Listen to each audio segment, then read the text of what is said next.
Ironisnya, ironis sekali, bahwa sistem dunia yang seperti ini masuk meresap ke dalam gereja. Masuk meresap ke dalam gereja.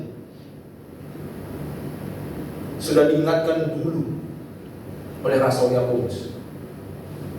Agak sedikit kecil, Bapak Ibu bisa buka Yakobus pasal 2 ayat 1 sampai 3.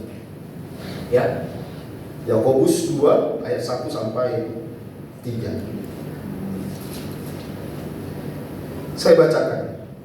Yakobus memberikan judul jangan memandang muka. Saudara-saudaraku, ini jemaat yang menerima surat Yakobus. Sebagai orang yang beriman kepada Tuhan kita Yesus Kristus yang mulia, janganlah iman itu kamu amalkan dengan memandang muka. Artinya janganlah kamu mewujud menyatakan imanmu itu di dalam memandang muka. Pilih-pilih kasih. Sebab jika seorang masuk ke dalam kumpulanmu dengan cincin emas dan pakaian indah, dan masuk juga seorang miskin dengan pakaian buruk, dan kamu menghormati orang yang berpakaian indah itu dan berkata, silakan duduk di tempat yang baik ini, sedangkan pada orang yang miskin itu kamu berkata, berdiri saja, atau duduklah dekat tumpuan kaki. Bapak Ibu sekali lagi perhatikan, sistem dunia ternyata sudah merasuk ke dalam kehidupan bergereja. Orang-orang Kristen mulai melihat berharganya seseorang atau tidak, layaknya seseorang atau tidak, itu karena uang, harta ini. Alkitab memperingatkan kita. Bapak Ibu Saudara yang dikasihi oleh Tuhan, sikap cara pandang orang kaya dalam perumpamaan itu sekali lagi tidak jauh berbeda dengan orang-orang zaman sekarang, termasuk itu orang-orang Kristen. Alkitab berkali-kali mencatat betapa bahayanya bila seseorang memberhalakan uang dan harta. Bapak Ibu Saudara yang dikasihi oleh Tuhan, saya berharap melalui pemberitaan firman Tuhan kali ini kita sama-sama mengidentifikasi, mendiagnosa, memeriksa diri. Apakah kita sedang jatuh ke dalam berhala uang? Apakah rasa puas kita di dalam jiwa? Apakah rasa damai kita? Apakah rasa aman di dalam hidup kita itu tergantung seberapa banyak uang dan harta kita? Nah, sebelum kita jatuh lebih dalam, Bapak Ibu mari sama-sama kita periksa diri dengan beberapa pertanyaan. Yang pertama, Bapak Ibu tolong pikirkan dan renungkan. Sejauh mana tujuan hidup kita digerakkan oleh uang dan harta? Sejauh mana tujuan hidup kita? Bagaimana kita menjalankan usaha kita? Bagaimana kita mengerjakan pekerjaan kita di kantor, di tempat pekerjaan kita? Untuk apa sih sebenarnya kita itu sungguh-sungguh belajar? Untuk apa kita sungguh-sungguh mengerjakan pekerjaan yang diberikan bos kita dengan sungguh-sungguh? Untuk apa? Yang kedua, seberapa besar kegelisahan yang diakibatkan oleh kondisi keuangan dalam hidup kita? Yang ketiga, seberapa sering kita membandingkan antara apa yang kita miliki dengan yang orang lain miliki? Seberapa sering? Bapak Ibu, kita harus hati-hati, karena uang dapat menggantikan Kristus di dalam hidup kita. Yang kedua, kenapa kita harus hati-hati terhadap uang dan harta? Karena harta dan uang itu bersifat sementara. Nah, sekarang balik ke Matius pasal 6. Ya, balik ke Matius pasal 6. Perhatikan Alkitab kita. Ayat 19 di situ dikatakan, janganlah mengumpulkan harta bagi dirimu di bumi, di mana lengat dan karat merusaknya, dan pencuri membongkar serta mencurinya. Bapak Ibu, ketika Kristus berkata harta di dalam ayat 19, yang dimaksud di sini tidak melulu soal uang, ya, tidak melulu soal uang. Pada waktu itu bisa juga dalam bentuk pakaian, bisa dalam bentuk ternak, bisa dalam bentuk hasil panen, bisa dalam bentuk hamba. perabotan, tanah. Nah, kalau zaman ini bisa dalam bentuk mobil, motor, batu mulia, saham, sertifikat tanah, tas, jam. Kalau yang mau lebih sedikit keren, kripto, kira-kira seperti itu ya. Kalau mau yang lebih keren. Nah, jadi harta itu tidak melulu soal uang ketika Yesus berkata harta. Nah, kata harta ini diikuti dengan beberapa kata yang penting lainnya. Apa itu kata penting lainnya? Kata penting lainnya adalah ngengat, karat, pencuri bisa membongkar dan mencurinya. Nah, ngengat itu seperti binatang kecil yang suka makan kertas dan pakaian. Kalau karat, nah di sini kalau dalam bahasa aslinya ya, kita merujuk kepada bahasa asli Alkitab Perjanjian Baru, itu ternyata tidak hanya mengacu pada korosi atau karat dalam logam, tetapi dapat juga diartikan dengan kerusakan yang disebabkan oleh tikus, oleh jamur dan sejenisnya. Lalu Yesus berkata juga pencuri bisa membongkar dan mencurinya. Nah, mengapa Yesus berkata pencuri bisa membongkar dan mencurinya? Nah, Bapak Ibu Saudara yang dikasihi oleh Tuhan, pada waktu itu tembok-tembok rumah di Palestina itu terbuat dari tanah liat yang dibakar. Jadi sangat mudah sekali untuk dibongkar. Dan salah satu hal yang dilakukan orang-orang pada zaman itu, kalau mereka memiliki harta yang paling berharga, dia itu timbun di dalam tanah. Bapak Ibu ingat perumpamaan tentang talenta, khususnya hamba yang ketiga. Ketika talenta itu diberikan kepada hamba yang ketiga, apa yang dia lakukan? Dia timbun di dalam tanah. Jadi memang sudah hal seperti itu di zaman ini. Nah, ketika Yesus berkata harta dan 3 kata ini mengikutinya, apa maksud Tuhan Yesus? Singkat saja, Bapak Ibu Saudara yang dikasihi oleh Tuhan, Yesus ingin bicara tentang kesementaraan dari uang dan harta. Bapak Ibu, kita tidak dapat memungkiri bahwa kedamaian dalam hidup, keberhargaan diri, kepuasan jiwa dalam hidup ini sering sekali itu dikaitkan dengan uang dan harta. Begitu juga dengan pada waktu itu zaman Yesus. Sehingga Yesus memperingatkan kedamaian, keberhargaan dan kepuasan itu tidak bisa diberikan oleh uang dan harta. Mengapa? Karena sementara sekali. Sementara sekali. Bapak Ibu, dalam hal ini contoh yang paling konkret, yang paling jelas itu kalau kita melihat kitab Pengkhotbah. Nah, kitab Pengkhotbah itu ditulis oleh Salomo. Salomo, Bapak Ibu Saudara yang dikasihi oleh Tuhan, Alkitab mencatat secara jelas di dalam 2 Tawarik pasal 1 ayat 12. Salomo itu minta hikmat sama Tuhan. Tuhan kasih hikmat kepada Salomo. Tetapi Bapak Ibu Saudara yang dikasihi oleh Tuhan, ketika Tuhan memberikan hikmat kepada Salomo, ada tambahan lagi pemberian dari Tuhan, yaitu segala kekayaan harta benda. Dan Alkitab mencatat tidak ada orang pun seperti Salomo yang memiliki harta benda yang begitu banyak sebelum dan sesudah zaman. Ya, jadi pada zaman itu Salomo itu lebih sultan daripada sultan. Kalau zaman sekarang itu disebut dengan bukan crazy rich, tapi super crazy rich. Saking banyaknya hartanya, tidak ada orang yang bisa tanding. Tetapi Bapak Ibu Saudara yang dikasihi oleh Tuhan, di dalam perjalanan hidupnya di masa sampai pada lansia, dia mendapatkan perenungan dari Tuhan. Ternyata segala hal yang saya punyai, yang semua itu saya dapatkan, dipuja-puji oleh orang-orang yang ada di dunia ini, Alkitab berkata sia-sia.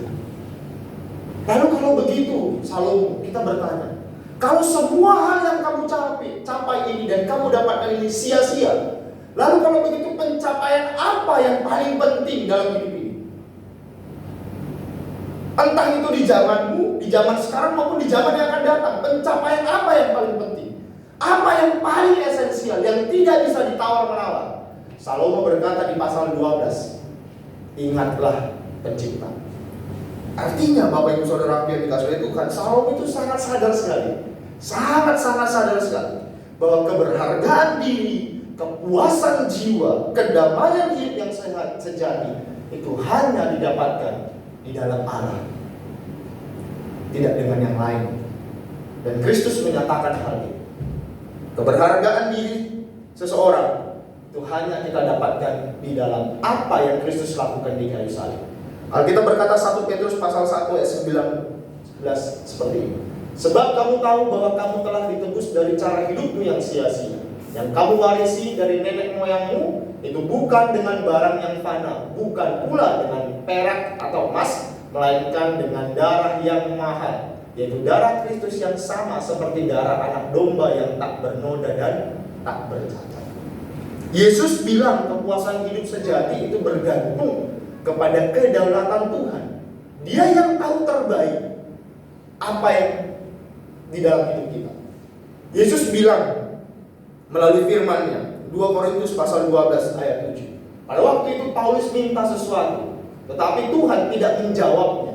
Dengan kata lain, tidak mewujud nyatakan apa yang Paulus minta. Dan Tuhan berkata, cukuplah kasih karuniaku bagimu. Dan Paulus diam dan menerima itu secara tidak langsung di dalam surat. Cukuplah kasih karuniaku bagimu. Artinya Bapak Ibu Saudaraku yang dikasihi Tuhan, Paulus puas. Kenapa? Karena Tuhan pegang hidup saya. Dia yang tahu terbaik untuk hidup saya. Walaupun doa saya, permintaan saya tidak dikabulkan, tapi saya tahu, saya puas karena Dia pegang hidup saya. Yang ketiga, kedamaian hidup yang sejati. Yohanes 10 ayat 28 berkata demikian. Aku memberikan hidup yang kekal kepada mereka, dan mereka pasti tidak akan binasa sampai selama-lamanya, dan seorang pun tidak akan merebut mereka dari tangan. Artinya, kedamaian hidup kita itu bergantung atas penyertaan Tuhan yang tiada habis-habisnya dalam hidup ini. Sekalipun langit dan bumi hancur, tapi kasih Tuhan tetap untuk selama-lamanya. Bapak Ibu Saudaraku yang dikasihi Tuhan, jika kita menempatkan Yesus sebagai pusat kehidupan kita untuk melayani dan mengasihi Dia dengan segala hal yang kita miliki, kita akan dituntun agar kita dapat memandang dan menggunakan dengan tepat semua berkat kehidupan dan menghindari yang namanya pemberhalaan uang dan harta. Saat kita memprioritaskan Tuhan Yesus di dalam hidup kita, niscaya Tuhan akan tolong kita memandang dan bersikap dengan benar uang dan harta. Bapak Ibu, mengapa prioritas itu harus Yesus? Alkitab berkata di dalam Matius pasal 6 ayat 21, sebab di mana hartamu berada, di situ juga hatimu berada. Artinya apa? Masalahnya bukan orang nggak tahu harta dan uang itu sementara. Enggak, orang itu tahu kok. Tapi ini soal apa? Hati. Kita butuh Yesus ubah hati kita. Kita butuh Yesus tuntun hati kita. Karena ini bukan soal tahu atau tidak. Bukan soal metode seperti apa yang baik untuk mengatur keuangan kita. Enggak. Pertama-tama yang harus kita tekankan dalam hidup kita apa? Saya harus memprioritaskan Kristus. Nah, kalau Kristus saya prioritaskan, maka Tuhan akan menolong saya untuk memandang dan bersikap dengan benar terhadap uang dan harta. Bapak Ibu Saudaraku yang dikasihi oleh Tuhan, seorang hamba Tuhan bernama Timothy Keller pernah berkata demikian. Segala sesuatu dalam hidup ini akan diambil dari kita kecuali satu, kasih Tuhan yang akan ikut bersama kita dalam kematian. Dan kasih Tuhan itulah yang membawa kita melewati kematian ke dalam pelukan Tuhan di surga ini. Jadi kalau uang dan harta itu sementara, apa respon kita?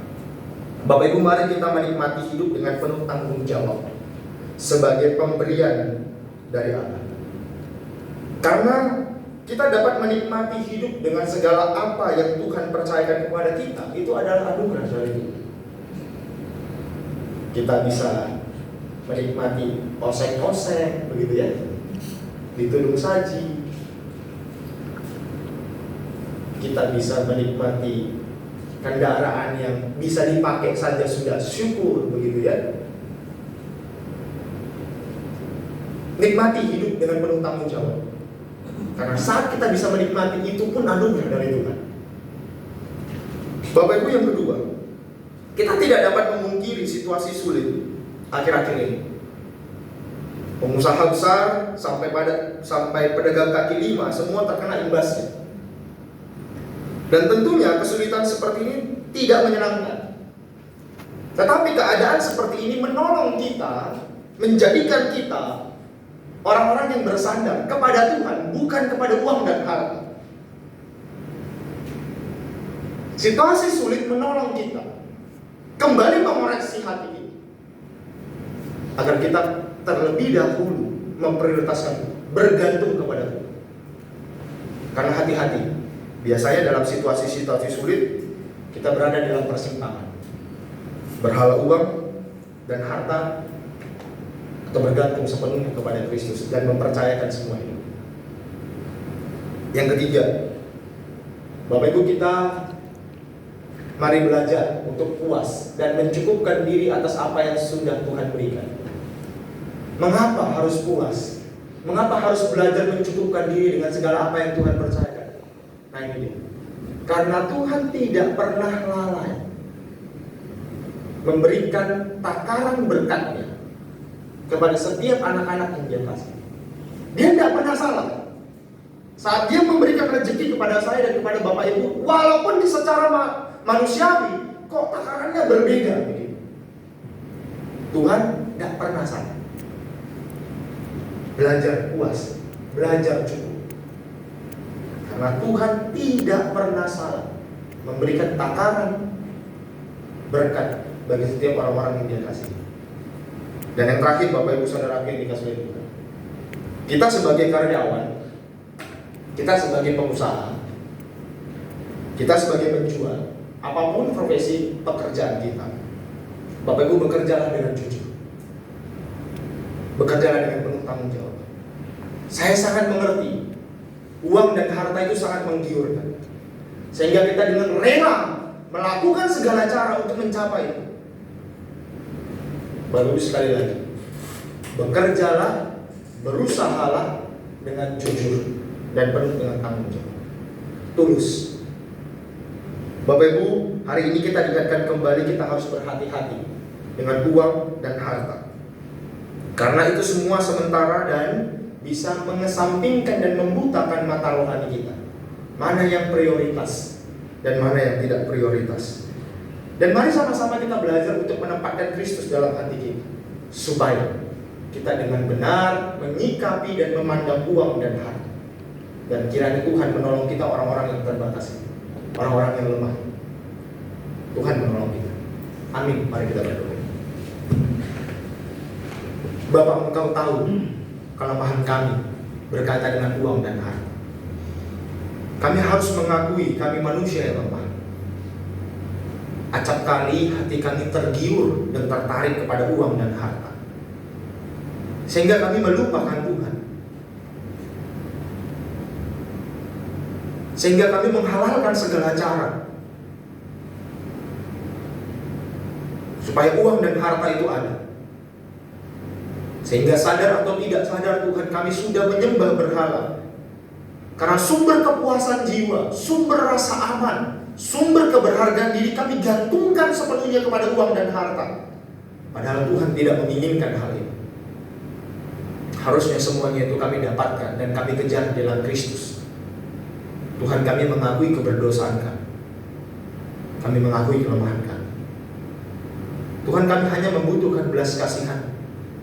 Tuntun terus kami Tuhan, bimbing terus kami Tuhan. Tolong kami Allah Roh Kudus, supaya hati kami terus menerus pertama sekali memprioritaskan Yesus, sehingga kami ditolong oleh Tuhan untuk bersikap dan memandang dengan benar uang dan harta. Tuhan, kami sungguh memohon belas kasihan. Terima kasih untuk hari ini, perenungan dan firman. Di dalam nama Tuhan Yesus kemenangkan doa ini. Amin. Tuhan berkati.